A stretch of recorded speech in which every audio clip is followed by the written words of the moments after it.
টাকা পয়সা দিয়ে এনে লোক ভাড়া করে আমির হামদার বিরুদ্ধে মিছিল করাতে হবে, আমরা জিজ্ঞাসা করতে চাই। তাহলে কি আপনারা রাজনৈতিক ময়দানকে উত্তপ্ত করতে চান? এই ভোটের মাঠকে কি আপনারা উত্তপ্ত করে ফায়দা হাসিল করতে চান? আপনাদের সে গুড়ে বালি মানুষটা হতে দেবে না, জনগণ আপনাদের আশা পূরণ হতে দেবে না।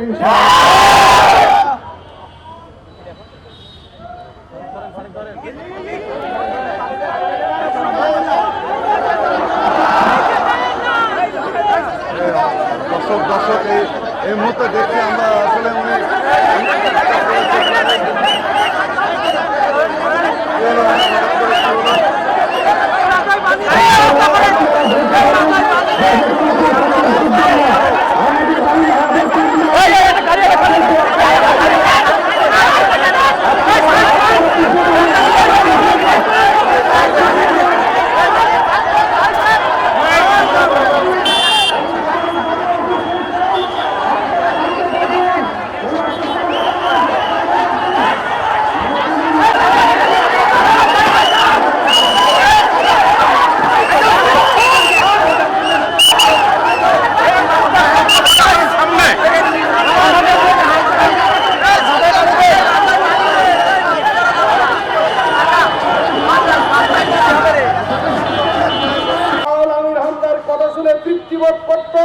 আনন্দিত হতো, বাহাবা দিত, তার মাহফিল নেওয়ার জন্য মাসের পর মাস অপেক্ষা করত, সেই লোকগুলোই আমির হামদার বিরোধিতা শুরু করে দিল।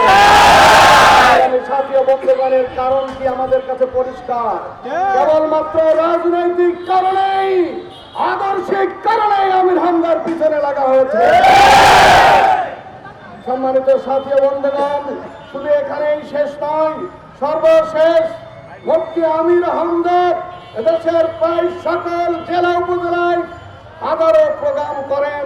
এই প্রোগ্রাম করতে যে মানুষ হিসাবে দু একটি ভুল হয়ে যেতেই পারে, এটি অস্বাভাবিক নয়। যে বিষয়টি আজকে ব্যক্তিগত যোগাযোগ মাধ্যমে এনে, এমনকি টেলিভিশন টক শোতে এনে এদেশের এক শ্রেণীর রাজনীতিবিদ তাদের নেতা কর্মীদেরকে উস্কে দিয়ে আমির হামদার বিরুদ্ধে হত্যার হুমকি দিয়ে যাচ্ছে, তাদেরকে বলতে চাই, এই হত্যার হুমকির পিছনে আপনাদের যে কারণ লুকিয়ে আছে তা হলো মাঠ জরিপে দেখা গেছে এই সদর আসনে আমির হামদাকে ঠেকিয়ে রাখা যাবে না। সেই পরাজয়ের অপমান সহ্য করতে পারবেন না বলেই আগে থেকে আমির হামদার বিরুদ্ধে নানা ধরনের ষড়যন্ত্র আপনারা শুরু করেছেন। এই ষড়যন্ত্রের শেষ, এখন তাকে হত্যা করতে হবে, দুনিয়ার বুক থেকে তাকে বিদায় করে দিতে হবে। এই জন্য প্রকাশ্যে তাকে হত্যার হুমকি দেওয়া হচ্ছে। আমরা পরিষ্কার বলে দিতে চাই, এইভাবে হত্যার হুমকি দিয়ে আপনারা যদি আপনাদের নেতা কর্মীদেরকে উস্কে দিয়ে কোন দুর্ঘটনা ঘটে, দলের সব দায় দায়িত্ব আপনাদেরকে বহন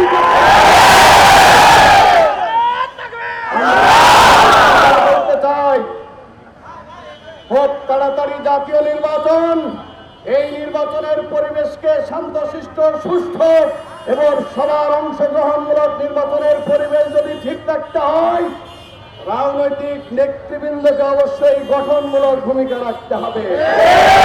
আমরা একটি দলের কুষ্টিয়া রাজনৈতিক নেতৃবৃন্দের উদ্দেশ্যে বলতে চাই, সম্মানিত ভাইরা, আপনারা প্রেস রিলিজ দিয়েছিলেন, আমির হামদাকে বলেছিলেন সে যেন দুঃখ প্রকাশ করে। আপনাদের প্রেস রিলিজের পরে যদিও 3 বছর আগেই আমির হামদা কথা বলার জন্য দুঃখ প্রকাশ করেছিলেন, তারপরও আপনাদের অনুরোধে তিনি আবার দুঃখ প্রকাশ করেছেন। তারপরেও কেন মাঠে এনে মহিলাদেরকে ভাড়া করে এনে আমির হামদার বিরুদ্ধে মিছিল করাতে হবে? টাকা পয়সা দিয়ে এনে লোক ভাড়া করে আমির হামদার বিরুদ্ধে মিছিল করাতে হবে, আমরা জিজ্ঞাসা করতে চাই। তাহলে কি আপনারা রাজনৈতিক ময়দানকে উত্তপ্ত করতে চান? এই ভোটের মাঠকে কি আপনারা উত্তপ্ত করে ফায়দা হাসিল করতে চান? আপনাদের সে গুড়ে বালি মানুষটা হতে দেবে না, জনগণ আমাদের আশা পূরণ হতে দেবেন ইনশাআল্লাহ।